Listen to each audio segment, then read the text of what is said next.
Good morning, guys. It's Wednesday, March 30th. I slept until 9:30. All right? As I was getting out of bed, somebody on my Facebook sent me an instant message, so I chatted with them for another 15 minutes. But if I sleep that late, I don't want to be in bed chatting with people when I know I got to get up because I have things to do. I was very friendly, and it's a girl who lives out in Minnesota. I don't have a lot of people on my Facebook. I've canceled and rejoined Facebook at least 4 times, okay? To me, sometimes it's very, very useless, Facebook is. Other times, I find it can be useful if you're connecting with real friends and real family members. I only have one family member in my Facebook, and she lives out in Lisbon, in Portugal. And we chat once in a while. We've yet to FaceTime. We haven't done that yet. Other than that, I have about 100 people on my Facebook. My last Facebook, I had 3,000 people, of which maybe 90% of them, I didn't know who they were. They just friended me. Anyways, before I continue, I want to say thank you to all of my subscribers and those visitors just visiting my channel. If you guys find something that's that resonates with you guys, please consider to hit that subscribe key. Thank you so much. I hope you guys have a nice day. Enjoy my daily video. Talk to you guys soon.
So I'm off work today, and I had a couple of interviews this week.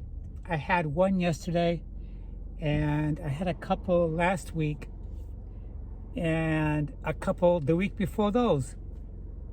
And I finally found a part-time job. It's going to be about 8 miles from where I live, which is very reasonable. One of the other places I interviewed, I actually was going to choose by the one I accepted yesterday and one interview I had on Monday. The one on Monday was at Outback Steakhouse. They wanted to hire me as kitchen helper and dishwasher.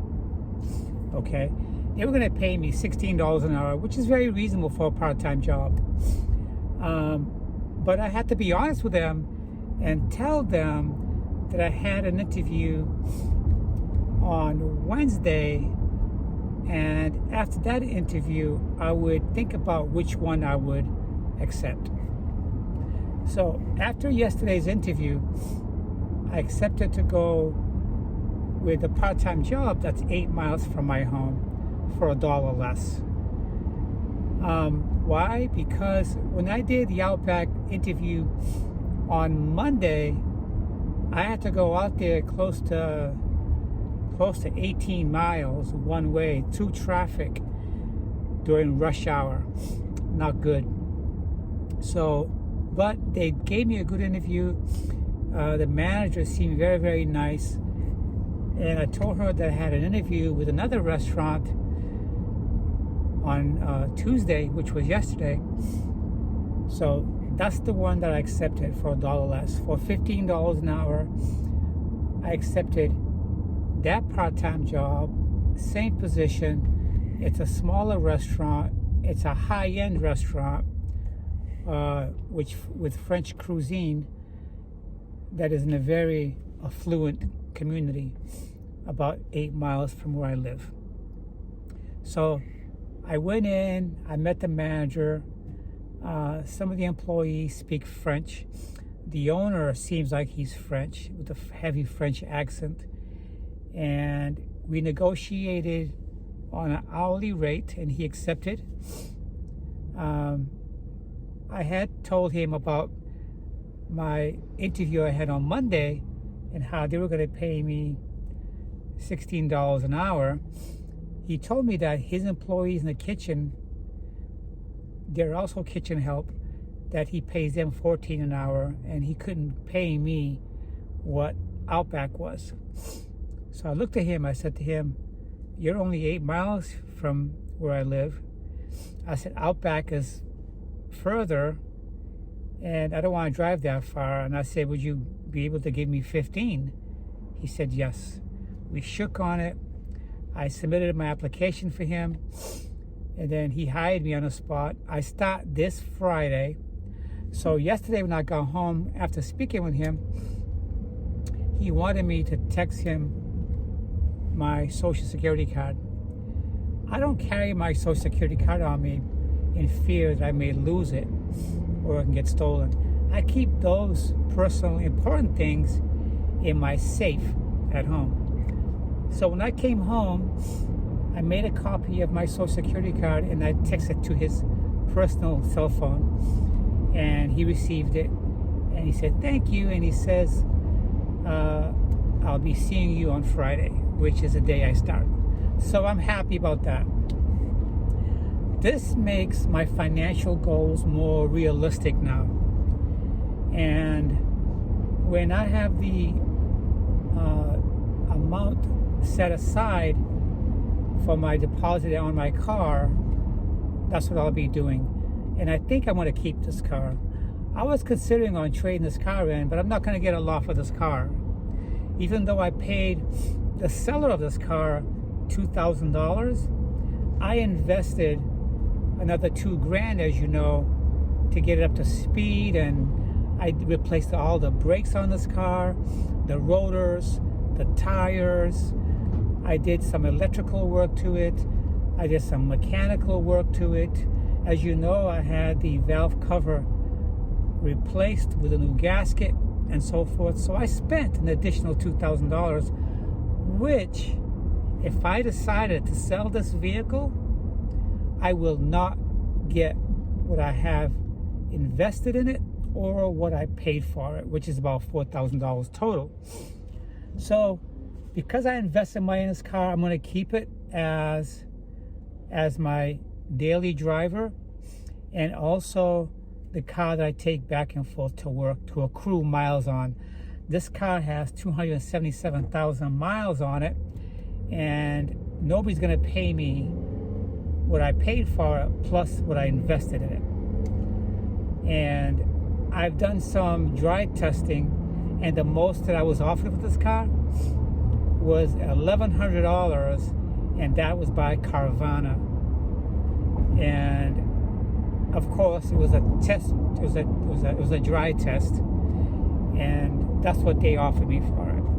Other people in out of state offered me $2,000. I could have gone for it, but I also invested an additional $2,000 on it, so I declined. I think the best thing that I can do is I can keep this car.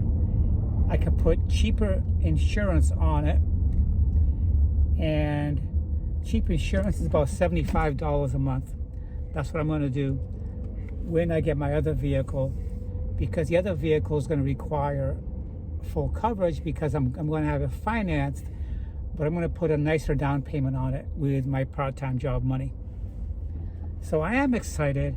I realized that I'll be working a lot of hours, but to me it's worth it because I have a lot of time on my hands after my full-time job. You know, I'm still going to try to get my bike ride in my week. I have to because I'm doing so good with it. Yesterday I went out again and I did my 10 miles and I feel a lot healthier. I feel more energy. I'm eating better quality foods. And that's something that I have to continue to do. The bike ride, my eating healthy, and I think I need to work on getting the proper rest, especially now that I'll be working my part-time starting this Friday. And there's a lot of good things that I'll be using my part-time income for. And one of them is my medical bills. Because I have extensive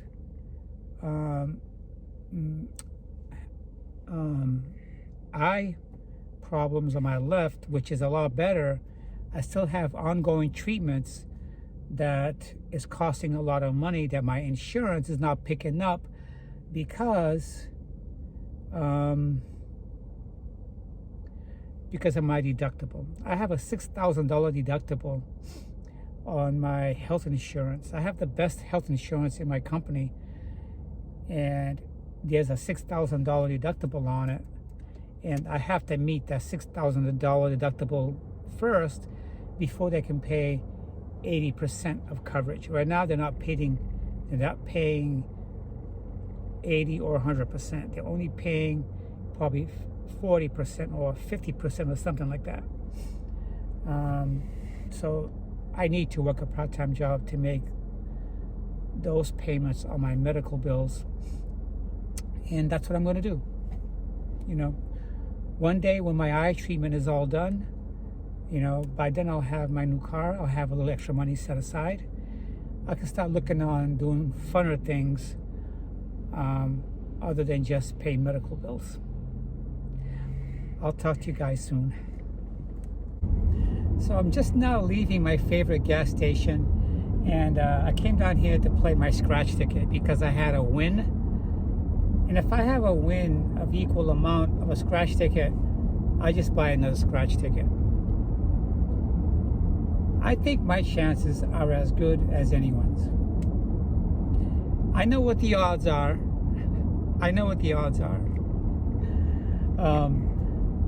I was online one time and I was reading about this guy who won a scratch ticket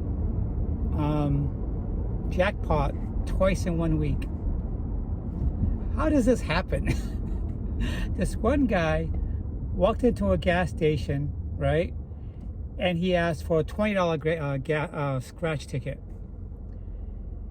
He won right there $250,000. And he walked across the street to a different gas station and played another scratch ticket, and he won for $500,000. Is this story true? I mean, it was listed on the New York Post. It doesn't say what city or state this guy was from, but it gave the guy's name and I forgot what it was. He was listed as the luckiest person in the entire world. In one day, he won $750,000 total. And this guy, he plays a lot of scratch tickets, so the odds are decreased by so much percent when you're spending so much on the lottery. I don't do that. I can't go and spend hundreds of dollars every week, if that's what he's spending, on scratch tickets. You know, I just can't do that. I can't fathom that. But I'll play $10, you know. I usually play $10 Powerball and a $10 scratch ticket. That's my limit, because deep-seated inside of me, I truly believe that if it's in the cards, if it's planned in our universe that I'm going to win, then it'll happen. That means I don't have to spend hundreds. Okay? Yeah, everybody has a little chance of luck. You know, the odds in a Powerball or a 6-digit lottery system is said to be like 1 in 150 million.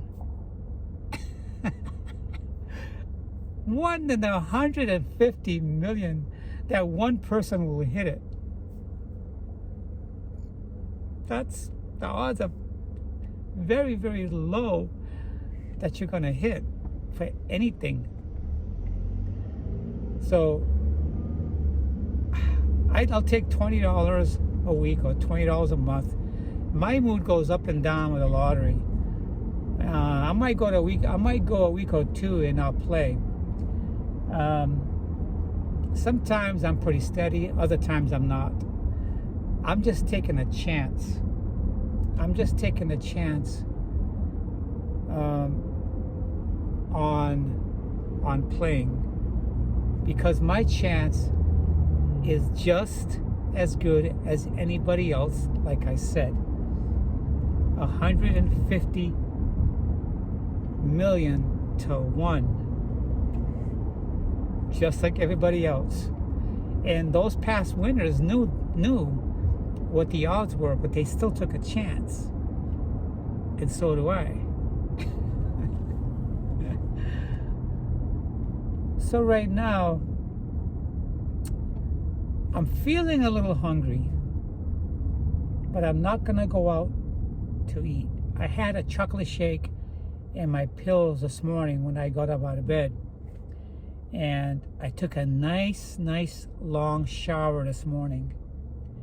And I washed my hair. Right now I got it tied up. There's a bun back here with a hair tie on it. But right now I'm gonna go to the supermarket and pick up a couple of things.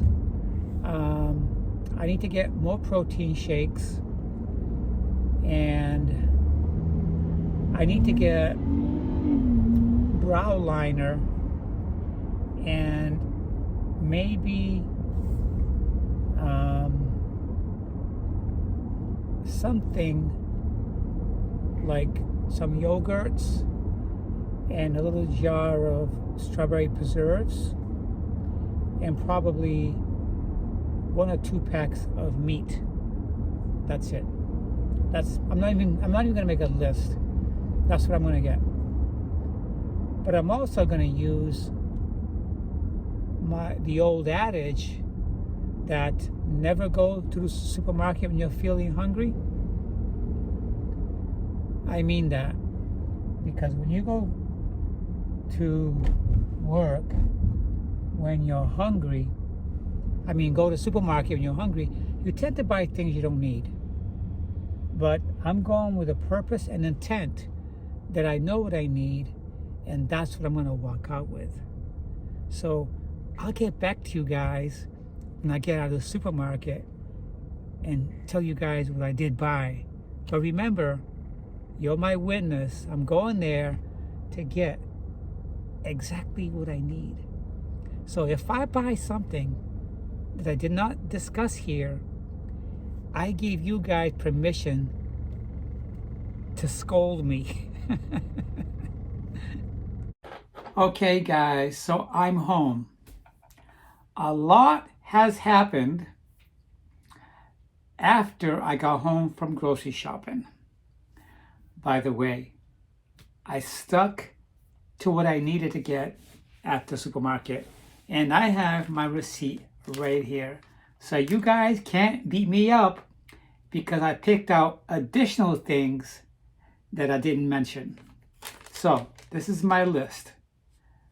I spent $49.82. And this is what I got. I got some red grapes, like I said.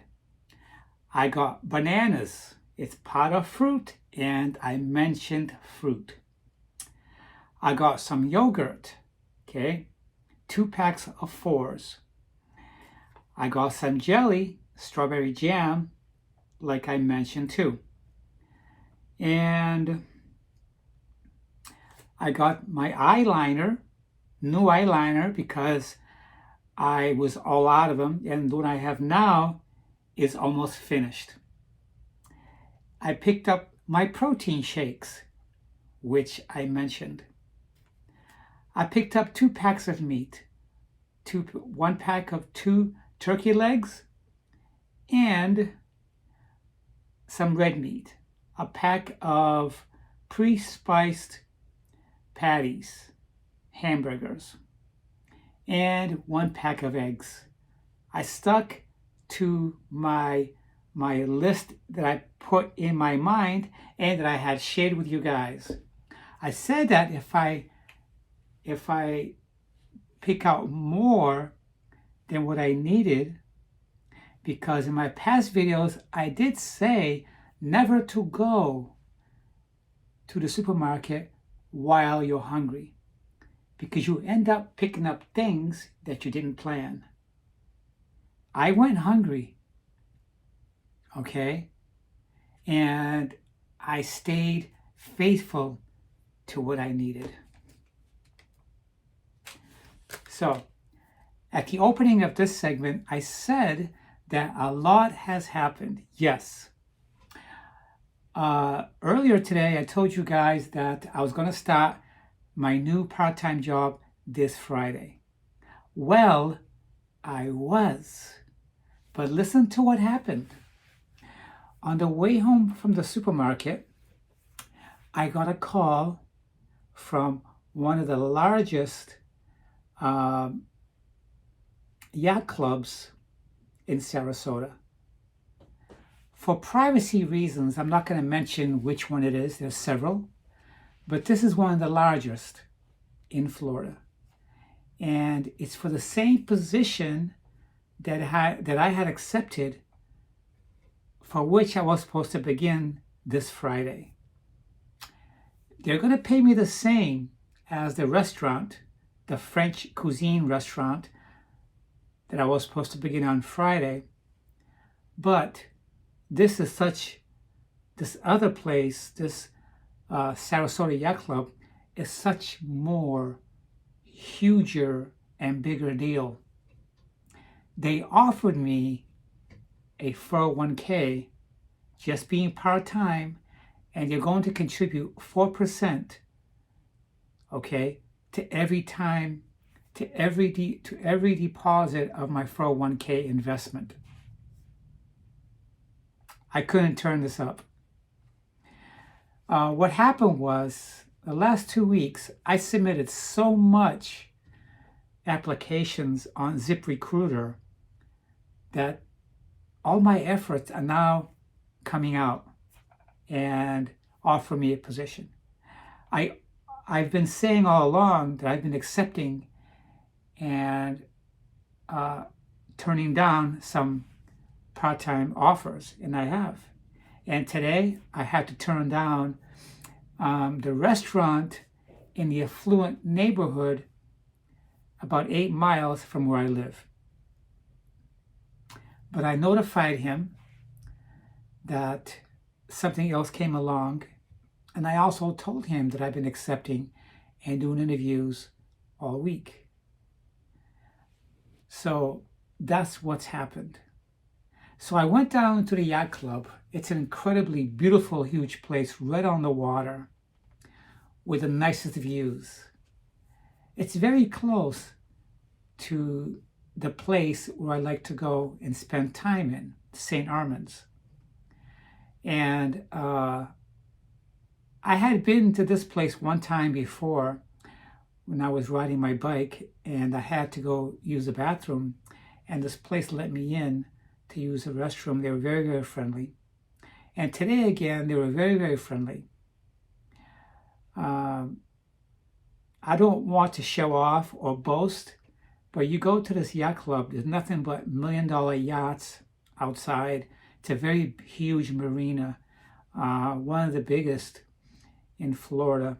I've seen the ones they had in Palm Beach where I lived, but this one here is truly unique because it overlooks the entire Florida, the entire Sarasota coastline, and the bridge and all that stuff. It's beautiful.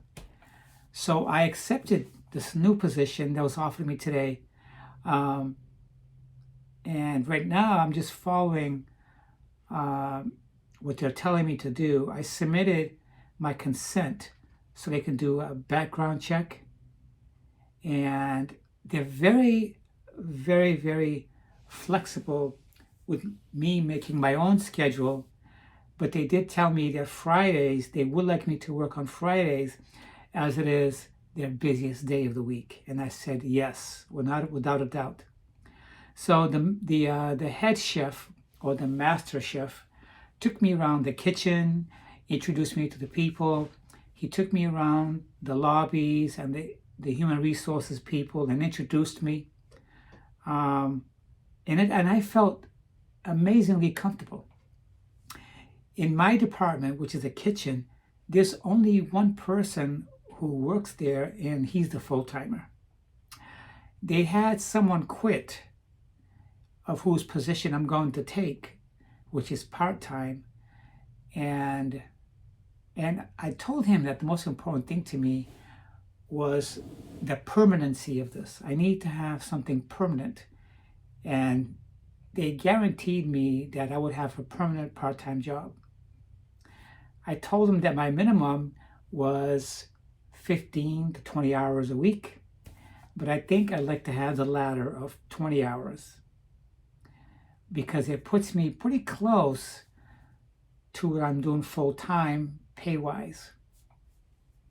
So again, this is my lucky week, okay, and I feel blessed about this, and I'm happy. And after taking me around the tour of this place and introducing me to some people that work there, another woman who might have been in the human resource department told my manager, which is the head chef, that I can start even before the background check is complete. So that's pretty cool. That's pretty cool.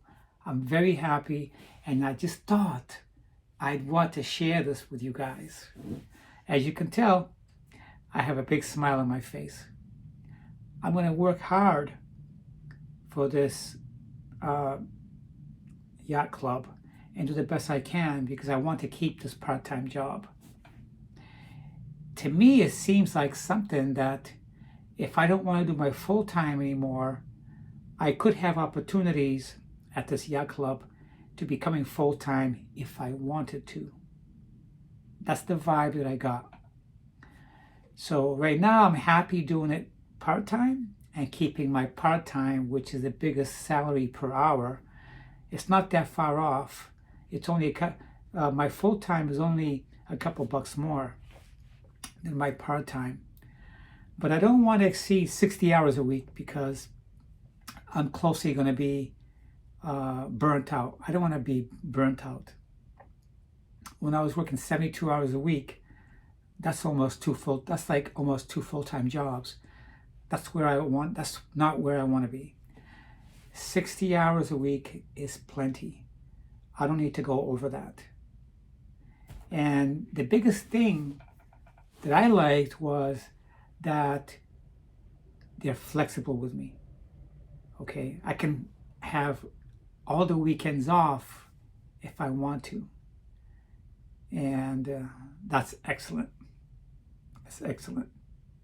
So right now I'm here and I'm having some grapes and bananas for my dessert. When I came home, I had some chicken dumpling soup. And what I did was I boiled some hard-boiled eggs, and I sliced the hard-boiled eggs, and I dumped those inside the chicken dumpling soup. And it was a nice little meal. It was low calorie, lots of protein because of the egg whites, and also because of the chicken pieces that's in there too. So I just woke up from a small nap. I feel exhilarated, energized, and joyful, because today was a great day. I hope you guys enjoyed this video, and give me a thumbs up and share. Let me know what you think about my part-time job and my decisions to cancel the other job that I was to start.